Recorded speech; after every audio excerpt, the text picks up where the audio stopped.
Olá, seja bem-vindo a mais um vídeo aqui do canal. Sou o professor Jonatas Braga e hoje eu vou falar de um tema atual e também um tema sociológico. Vou relacionar aí os recentes jogos da Copa Mundial de Clubes, que inclusive eu estou acompanhando e estou gostando demais, com um conceito que pode ser analisado na perspectiva sociológica, que vem muito à tona esse conceito, sobretudo depois da recente vitória do Botafogo em relação no jogo, na verdade, contra o PSG, né? A vitória do Botafogo contra o PSG. É um conceito que muita gente falou ao longo dos últimos dias e eu vou falar um pouco sobre ele aqui, explicar na perspectiva um pouco mais profunda e crítica, que é o conceito de complexo de vira-latas, o conceito que foi cunhado pelo dramaturgo, cronista e um dos grandes nomes da literatura nacional, o jornalista Nelson Rodrigues. Nelson Rodrigues, que escreveu aí em 1958 no jornal, revista Manchete Esportiva, quando o Brasil estava ali prestes a disputar a Copa do Mundo de 58 na Suécia, que inclusive o Brasil foi campeão, tá? Mas havia um sentimento de desconfiança enorme entre os torcedores brasileiros que não acreditavam que o Brasil poderia ser campeão do mundo. E qual a relação disso com o jogo que aconteceu recentemente e o Botafogo conseguiu ganhar do PSG? Primeiro, vamos contextualizar aqui um ponto. Nós vivemos num contexto do futebol em que o futebol brasileiro está muito desacreditado. É claro, a gente que gosta de futebol, acompanha o futebol, sabe o quanto o futebol no Brasil é disputado. Eu gosto de assistir os jogos, torço pro Cruzeiro, né, o maior time de Minas aqui. Então, eu gosto de acompanhar o futebol brasileiro mais ainda que o futebol europeu. No entanto, jogo da seleção, eu mesmo assisto, mas não tenho aquela empolgação que eu tinha antes. Eu vi o Brasil ser campeão em 2002, eu tenho 32 anos, então eu vi o Brasil perder várias Copas, mas eu tive o privilégio de ver a melhor seleção de todas na minha visão, né, desde quando eu estou vivo aí, que é a seleção de 2002. Então eu tinha uma empolgação muito grande com a seleção e eu fui perdendo. E esse sentimento que é comum a muitos brasileiros que não se empolgam muito aí com a seleção tem muito a ver com os resultados, obviamente, né? O Brasil, a seleção brasileira não vem tendo bons resultados nos campeonatos que vem disputando, as eliminatórias da Copa, os jogadores não têm uma grande identificação com o Brasil mais, e a gente vive um momento em que há um grande descrédito na seleção brasileira. Um grande descrédito, uma grande desvalorização. E isso pode ser explicado, além da falta de resultados, também está relacionado com a questão até mesmo política administrativa, como a CBF vem sendo gerida nos últimos anos. Enfim, as razões são diversas. Mas uma coisa é fato, a gente não tem a mesma empolgação, os torcedores do Brasil não têm a mesma empolgação e identificação com a seleção brasileira. Em contrapartida, vem times europeus, principalmente, tendo grandes resultados, seleções europeias tendo grandes resultados, grande desempenho e uma valorização muito grande do futebol europeu. Aí chegou na Copa Mundial de Clubes nos Estados Unidos e aí o que todo mundo já esperava? Que os times europeus iriam amassar os demais times da América Latina, os times asiáticos, africanos, todos iriam ser amassados pelas grandes potências europeias. E inclusive o PSG, que foi campeão da Champions, né, o dito campeonato mais difícil e mais valorizado do mundo, chegou para enfrentar o campeão da América, o Botafogo, que ocupa nesse momento o 8º lugar no Brasileirão. Então, o que aconteceu? Todo mundo esperava que o Botafogo ia levar uma sapecada, ia levar muitos gols, ia levar uma goleada. E surgiram memes, eu mesmo ri, acreditei que o Botafogo iria levar muitos gols, porque o PSG estava vindo de muitas goleadas, né? Estava descendo além dos adversários. E o que acontece? O Botafogo consegue ganhar do PSG. Não sei se o Botafogo vai ser campeão, eu torço pro Botafogo nessa Copa, não sei se vai ser campeão, mas o Botafogo conseguiu parar o PSG. E aí, outros jogos envolvendo brasileiros também gerou muita discussão, por exemplo, o desempenho do Flamengo contra o Chelsea, o desempenho do Flamengo foi outro time que o Flamengo jogou que eu tô me lembrando aqui, me lembra nos comentários aí. Enfim, o Flamengo fez uma campanha muito boa, né? Aí tem o Palmeiras, enfim, tem o Fluminense que conseguiu empatar com o Borussia. E tudo isso fez o brasileiro, pelo menos durante um momento, acreditar que ele não é tão ruim quanto ele pensa. Inclusive os técnicos falaram isso nas entrevistas, comentaristas falaram isso também, e aí veio à tona essa ideia do complexo de vira-lata, né? Como é que pode o futebol movimentar tanto a identidade, a paixão, os debates no Brasil, né? Então, aquele sentimento de dever cumprido, de orgulho de ser brasileiro, ele evidenciou no esporte nos últimos dias por conta do desempenho dos brasileiros, dos times brasileiros na Copa de Clubes lá nos Estados Unidos. Então, isso traz à tona a ideia do complexo de vira-lata. Vamos agora entender um pouco mais? O conceito, como eu disse, foi cunhado por Nelson Rodrigues em 1958. Ele escreveu esse texto para descrever o sentimento voluntário de inferioridade que o brasileiro tem. E ele afirma que aquele sentimento era produto de uma série de fatores. Mas um dos fatores primordiais está relacionado ao futebol também. Porque em 1950 o Brasil perde em casa a Copa do Mundo.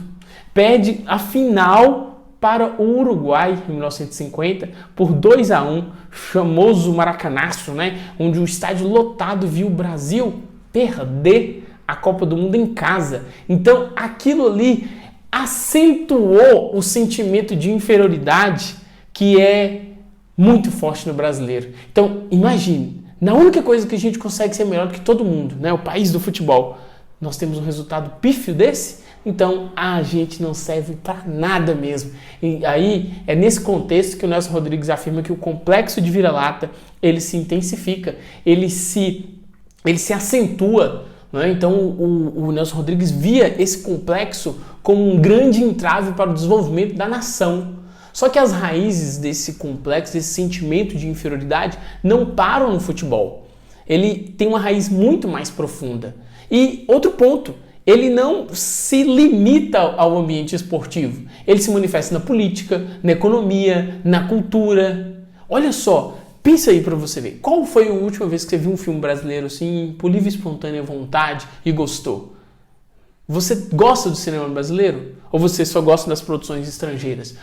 A cultura brasileira ela é muito desvalorizada em detrimento do que é produzido lá fora. Mas vamos refletir um pouco sobre as origens. Eu separei aqui alguns fatores que explicam a origem desse complexo de vira-lata que é marcante dentro da sociedade brasileira até hoje, como eu te disse. E eu não acredito que o fato se o Botafogo for campeão da Copa Mundial aí de clubes, isso vai acabar? Obviamente que não. No entanto, o futebol materializa esse sentimento, essa oscilação. Ora, nós somos péssimos no futebol, não servimos para nada, nosso futebol é péssimo, temos que copiar os métodos e estratégias dos europeus, convidar técnicos da Europa para cá, porque nossos métodos não funcionam mais, ou nós somos os melhores, enfim, então oscila muito, né? O futebol traz essa oscilação em relação às paixões. Então, primeiro fator que explica a origem do complexo de vira-lata, primeiro fator, colonialismo e dependência cultural. Como você sabe, o Brasil foi uma colônia de exploração, isso foi submetido por séculos à sua metrópole, que é Portugal. Isso gerou uma mentalidade de subordinação cultural em que tudo que vinha da Europa era visto aqui no Brasil como superior.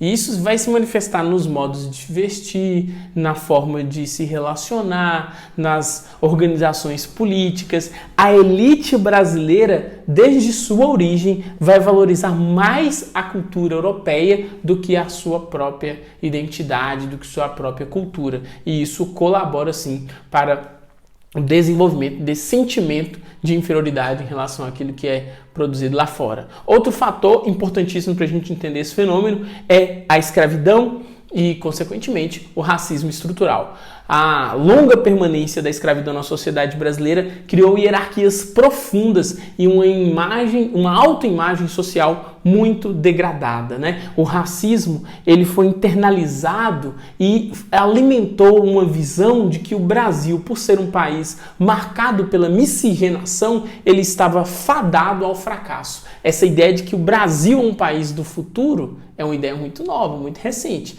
porque até então o Brasil era visto como um país fadado ao fracasso, porque ele não era nem mesmo puro geneticamente. E você vai ver que ao longo da história vão ter teorias que vão pseudocientíficas, né, teorias racialistas, que vão endossar muito essa visão, essa concepção, né? Vão fortalecer esse sentimento de inferioridade. Nós vamos ter diversos autores ao longo da história que vão colaborar para a consolidação dessa visão. Autores que serão depois criticados aí, numa visão posterior, né, que o Gilberto Freire vai desenvolver. O Gilberto Freire, ele, principalmente no seu livro Casa Grande Senzala, ele traz outra perspectiva sobre a miscigenação. Ao contrário de que intelectuais como, por exemplo, Nina Rodrigues, Oliveira Viana, eles falavam em relação ao Brasil. Nas obras de Monteiro Lobato também a gente percebe esse complexo de vira-lata, esse sentimento de inferioridade, essa ideia de que o Brasil ele não iria evoluir nunca. E vão surgir também, né, medidas como, por exemplo, incentivo à migração italiana, numa tentativa de embranquecer o Brasil, para que o Brasil, assim, embranquecido, ele se tornasse um país propenso ao desenvolvimento e ao progresso.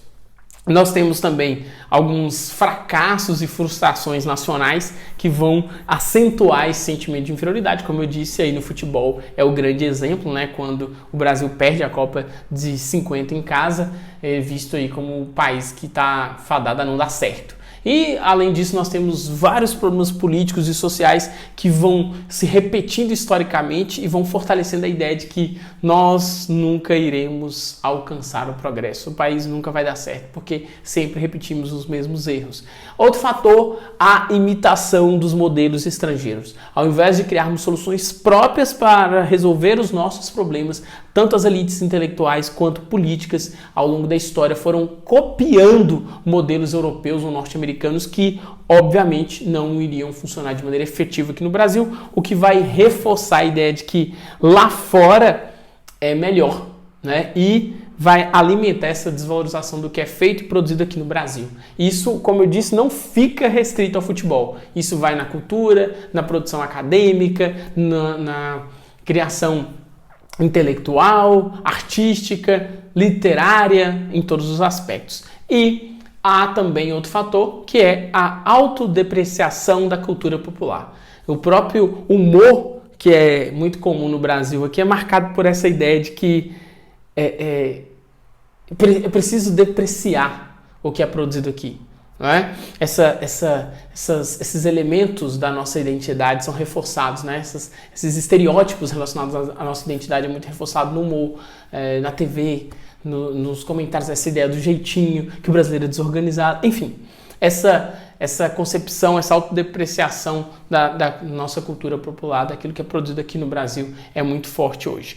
E, obviamente, temos o último fator aí, que é um dos mais importantes, a ausência de um projeto nacional que tenha a ver realmente com o Brasil, que inspire realmente o Brasil. E isso depende muito da atuação das lideranças políticas, dos intelectuais e também de um grande engajamento da sociedade civil, o que a gente vê, pelo menos eu vejo, com muito ceticismo, pessimismo, né? A ausência de projetos nacionais aí que de fato visem um desenvolvimento amplo e significativo para o país. A gente vê programas de governo, né? Governantes trazem propostas, ideias que não se concretizam na prática, mas a gente não vê um projeto de nação sendo consolidado e construído aí no Brasil.